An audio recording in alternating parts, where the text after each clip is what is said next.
warahmatullahi wabarakatuh. Saya Lailatul Fauzia dari Program Studi Sistem Informasi tahun angkatan 2018. Di sini saya akan menjelaskan materi minggu ke-9 sampai dengan minggu ke-15 pada mata kuliah Pengembangan Sistem Informasi kelas R02. Pada minggu ke-9, pembahasannya yaitu pengembangan perangkat lunak. Sumber perangkat lunak ada dua. Yang pertama yaitu perangkat lunak komersial atau vendor. Yang kedua ada perangkat lunak in-house.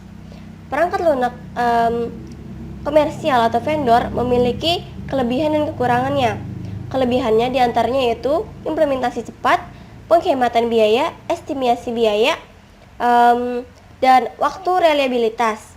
Kekurangannya kesesuaian rancangan sistem yang tidak baik, kemudian ketergantungan kepada vendor, dan biaya tidak langsung dari kerusakan SDLC yang ada. Untuk perangkat lunak in-house yaitu mengikuti sistem SWDLS atau Software Development Life Cycle, rancangan desain, kode, dan uji tes. Untuk rancangan desain yaitu bagian terstruktur, SE atau pseudocode, kemudian table atau pohon keputusan, kamus data, dan diagram. Diagramnya itu ada dua, diagram WO dan diagram GSD. Untuk uji tes yaitu ada white box dan black box, dan untuk kodenya itu ada 3 macam. Yang pertama yaitu 3GL, 4GL, dan pemrograman objek. Pengorganisasian proyek pengembangan perangkat lunak, komunikasi, integrasi, dan koordinasi. Pendekatan koordinasi ada 3, yaitu tim pengembangan program, kemudian tim programmer kepala, dan tim pemrograman bersama.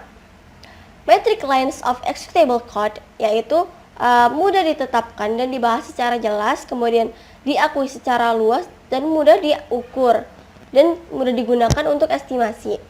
Sedangkan matrix point function yaitu jumlah poin, output, query, file logic, dan interface. Dimensi pemakai yaitu kinerja pengoperasian keseluruhan, kemudahan pembelajaran, pengontrolan dan penanganan kesalahan, dukungan dari pembuat dan pemelihara. Untuk dimensi rancangan atau MURE atau MURE yaitu maintainability, usability, reusability, reliability, dan extendability.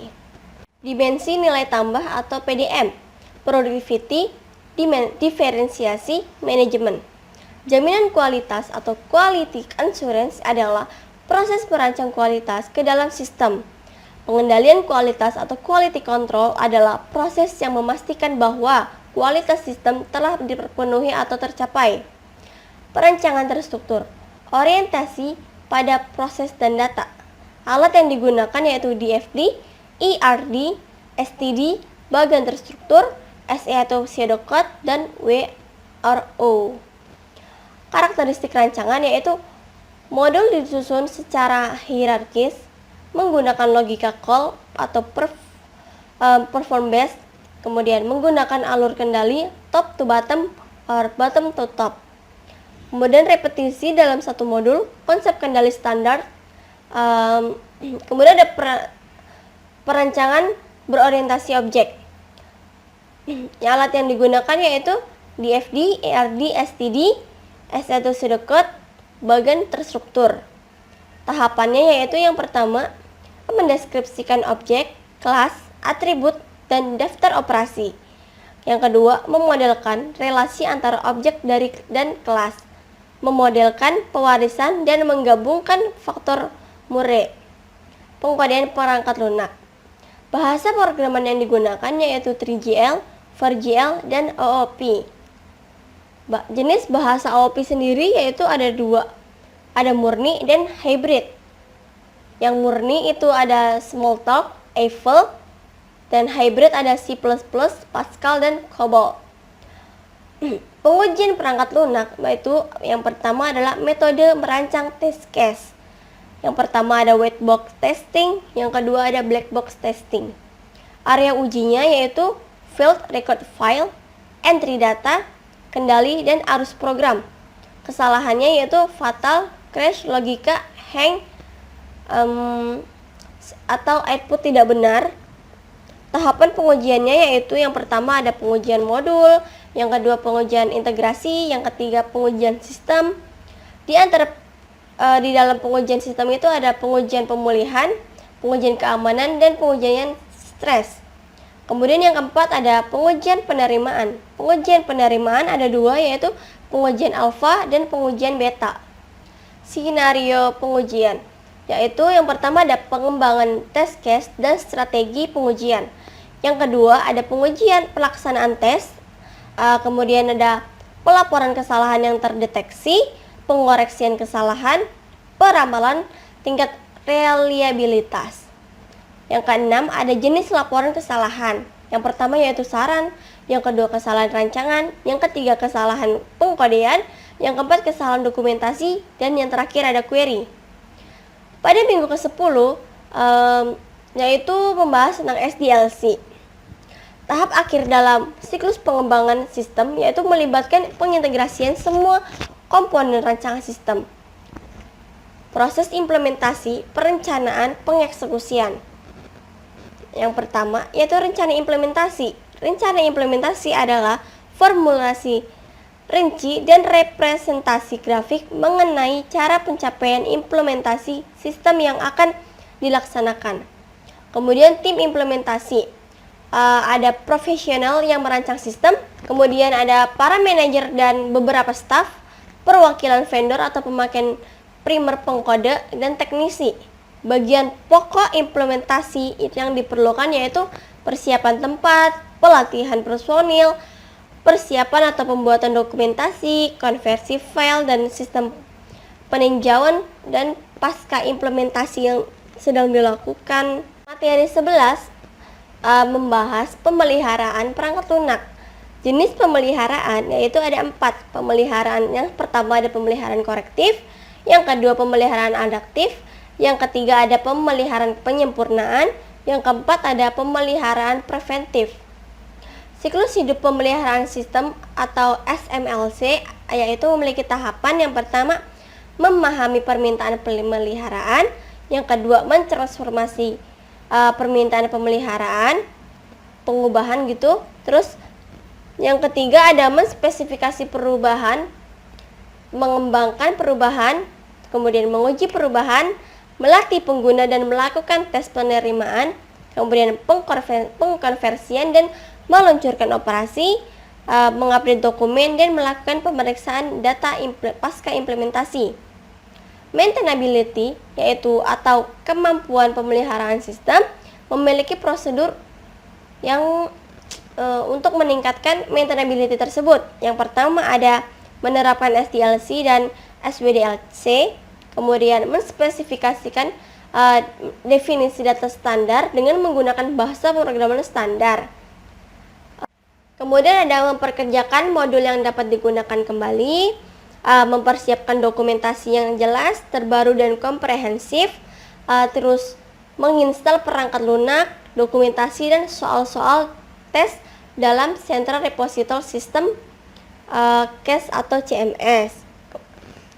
Kemudian ada 3 pendekatan untuk menyusun pemeliharaan sistem. Yang pertama ada pendekatan pemisahan, yang kedua yaitu pendekatan gabungan, yang ketiga ada pendekatan fungsional. Untuk pendekatan pemisahan yaitu pemeliharaan dan pemeliharaan dipisah.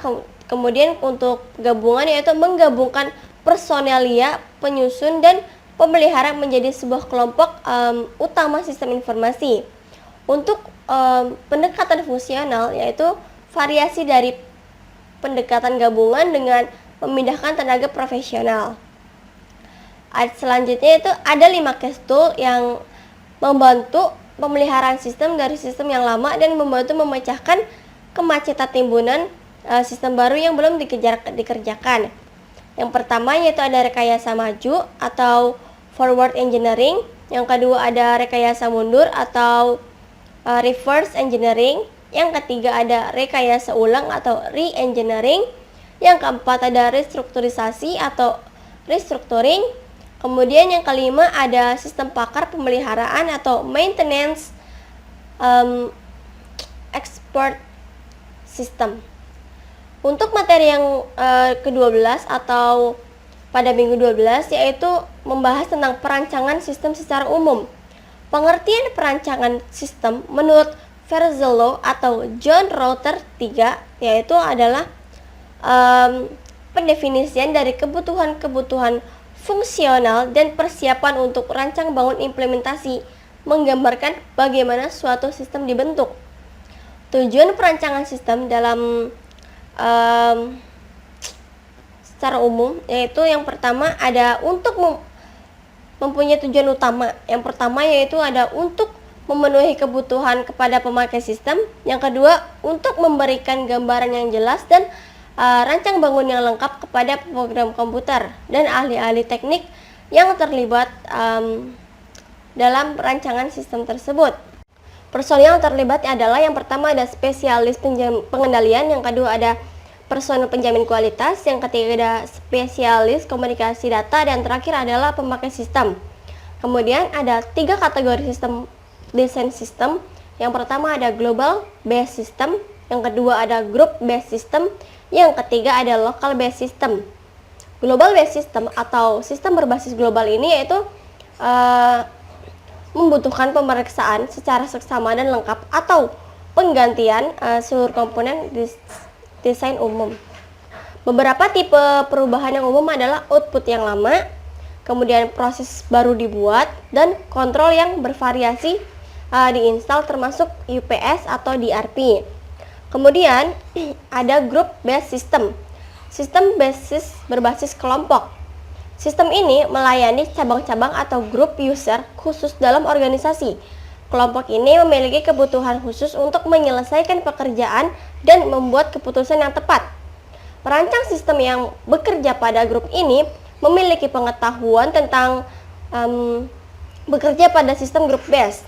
Perancang tidak perlu memusatkan perhatian ke perancangan desain sistem tertentu seperti database dan platform teknologi, tetapi pada input, output, proses, kontrol, dan untuk platform teknologi khusus grup lokal atau LAN. Berikutnya ada local based system atau sistem berbasis lokal. Sistem ini khusus didesain untuk beberapa orang, sering 1 atau 2 untuk aplikasi khusus tambahan.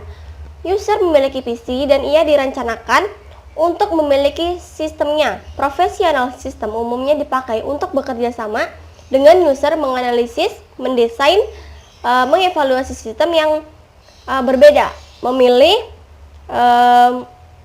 satu atau mengimplementasikan dengan menggunakan jaringan dan pendukungnya.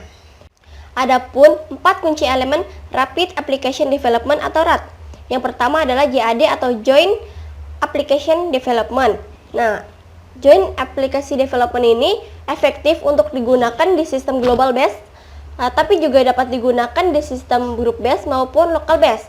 Kunci utamanya adalah joint, yaitu user dan profesional sistem bekerja sama untuk menganalisis dan mendesain sistem.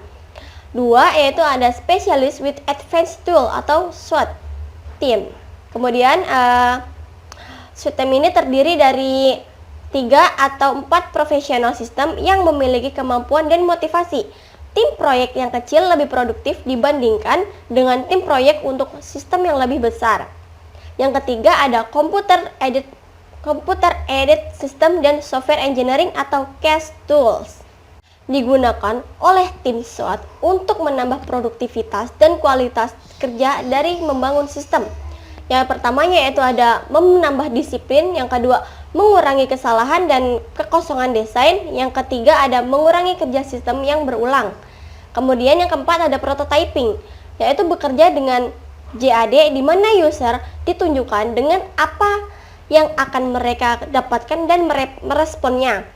CAS memfasilitasi prototyping untuk membuat desain layar, model-model yang bervariasi, dan dialog yang cepat, serta untuk memodifikasinya saat berinteraksi dengan user. Selanjutnya yaitu ada tahapan perancangan sistem, perancangan output. tipe output dapat dibedakan, yaitu ada dua, eksternal tujuan dan internal tujuan. Eksternal tujuan itu untuk informasi di luar organisasi pemakai, contohnya faktur, cek, tanda terima, pembayaran. Sedangkan internal tujuan output itu informasi di lingkungan organisasi pemakai, contohnya laporan-laporan terinci, kemudian laporan-laporan ringkasan. Yang harus diperhatikan dalam perancangan output adalah yang pertama ada tipe output, yaitu eksternal dan internal, isi output atau keterangan dan informasi, kemudian format output yaitu berupa keterangan atau naratif, tabel atau grafik. Yang terakhir ada frekuensi, yaitu banyaknya percetakan dalam periode tertentu. Kemudian langkah-langkah perancangan output secara umum. Yang pertama, menentukan kebutuhan output dari sistem yang baru, kemudian output yang akan dirancang dapat ditentukan dari DFD sistem baru yang telah dibuat. Selanjutnya ada menentukan parameter dari output atau lihat dari yang harus diperhatikan dalam perancangan output. Kemudian ada perancangan input. Nah, tujuan dari perancangan input itu yaitu untuk mengefektifkan biaya pemasukan data, kemudian untuk mencapai keakuratan yang tinggi. Ketiga itu untuk menjamin dan pemasukan data dapat diterima dan dimengerti oleh pemakai.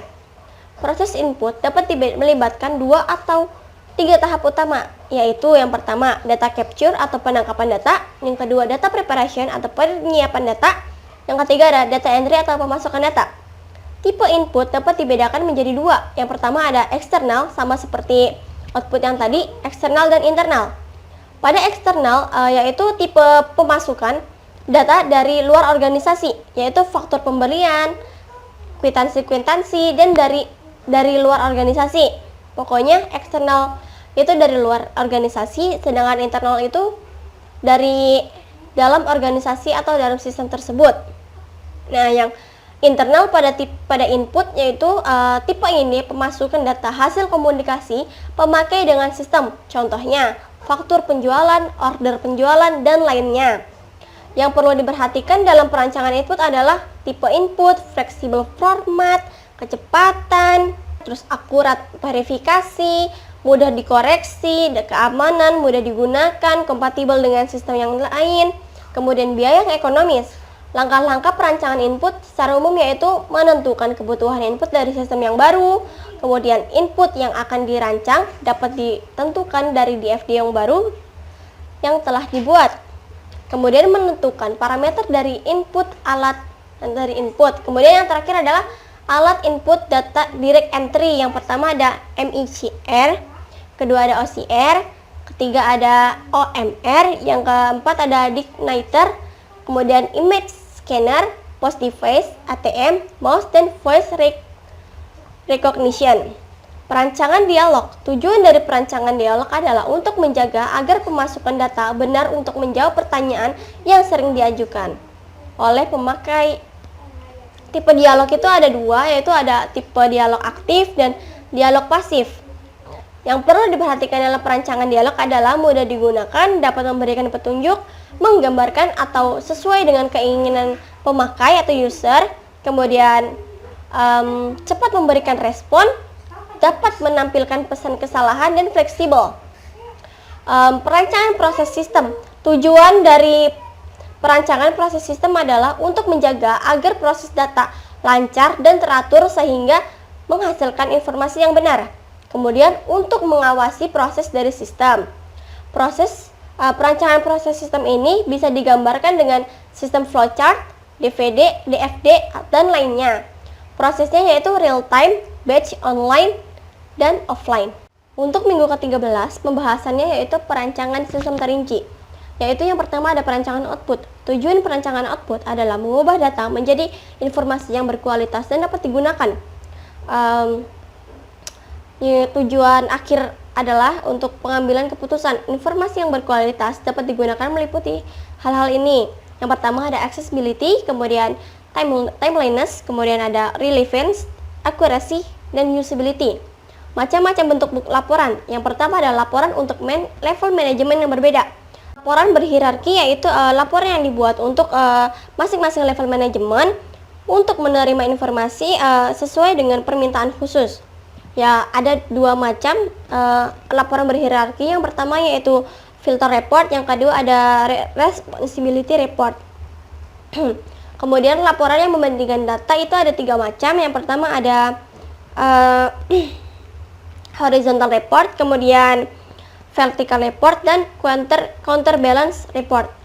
Laporan untuk monitor variansi data. Yang pertama ada variance report, yang kedua ada exception report. Dasar-dasar merancang layar, yaitu yang perlu diperhatikan adalah organisasi dari layar, kemudian justifikasi dari field data dan pelabelan, kemudian ada judul, spasi, identifikasi judul dan layar, kemudian warna. Yang pertamanya itu adalah membuat grafik ilustrasi data. Grafik dibagi-bagi dalam beberapa kategori berdasarkan jenis informasi yang diinginkan. Yang pertama ada scatter graph, yaitu untuk menentukan tren suatu data. Yang kedua ada line graph, yaitu menggambarkan fluktuasi melalui waktu, apakah naik atau turun, kemudian tinggi, rendah, atau stabil. Selanjutnya ada bar graph, yaitu menunjukkan proporsi. Ada dua macam bar graph. Yang pertama adalah horizontal bar graph, kemudian ada vertical bar graph. Selanjutnya ada sektograph, kemudian ada dua macam sektograph. Yang pertama ada pie chart, yang kedua ada layar graph. Kemudian ada picture graph, yaitu menggunakan simbol-simbol. Selanjutnya adalah pembuatan tabel dan matriks. Pengaturan tata letak isi output. Pengaturan tata letak isi output adalah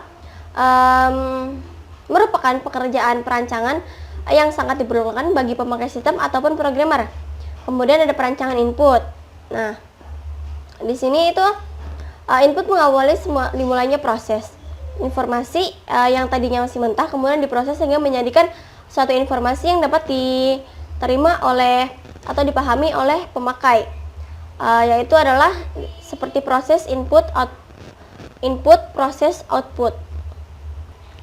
Selanjutnya pada materi ke-14 yaitu perbandingan model waterfall dengan model prototyping. Perbandingannya sendiri di antara kedua metode yang tadi dalam perencanaan sistem. Nah, kalau yang waterfall ini berawal dari kebutuhan. Kalau yang prototyping adalah berawal dari kebutuhan juga. Itu adalah sama. Kalau analisis sistem pada waterfall adalah kebutuhan data harus dianalisis di awal secara lengkap dan menyeluruh.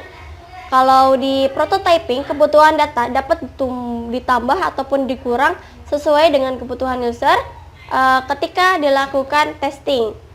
Pada tahap selanjutnya adalah perancangan sistem desain. Testing dilakukan ketika semua tahapan pada perancangan sistem desain atau sistem desain yang pada waterfall adalah tes yang dilakukan ketika semua tahapan dan model sudah selesai.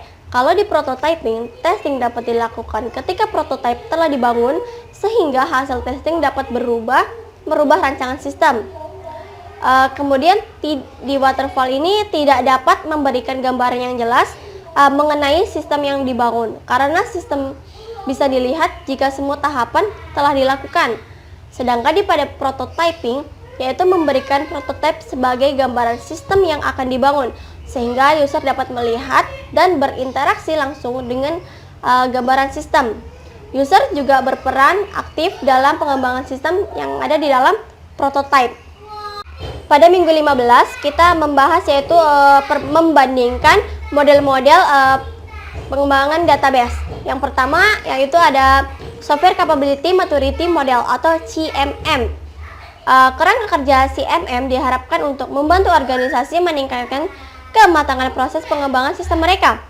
CMM disusun dalam 5 tingkat kematangan. System Development Lifecycle atau SDLC. Metode ini bisa juga disebut dengan Classic Lifecycle. Metode ini membutuhkan pendekatan sistematis yang sekuensial dalam pengembangan perangkat lunak, dimulai dari tingkat sistem dan kemajuan melalui analisis, desain, coding, testing, dan pemeliharaan. Model selanjutnya yaitu RAD atau Rapid Application Development. Model RAD merupakan model incremental dari proses pengembangan perangkat lunak yang menekankan pada sedikitnya siklus pengembangan. Model ini mencegah suatu proyek menjadi bagian-bagian kecil yang mana setiap bagiannya dibangun dengan model yang mirip dengan waterfall. Tujuan utama model ini adalah menyelesaikan suatu proyek per bagian sehingga proses perencanaannya pun per bagian, walaupun pada awalnya melakukan perencanaan secara global.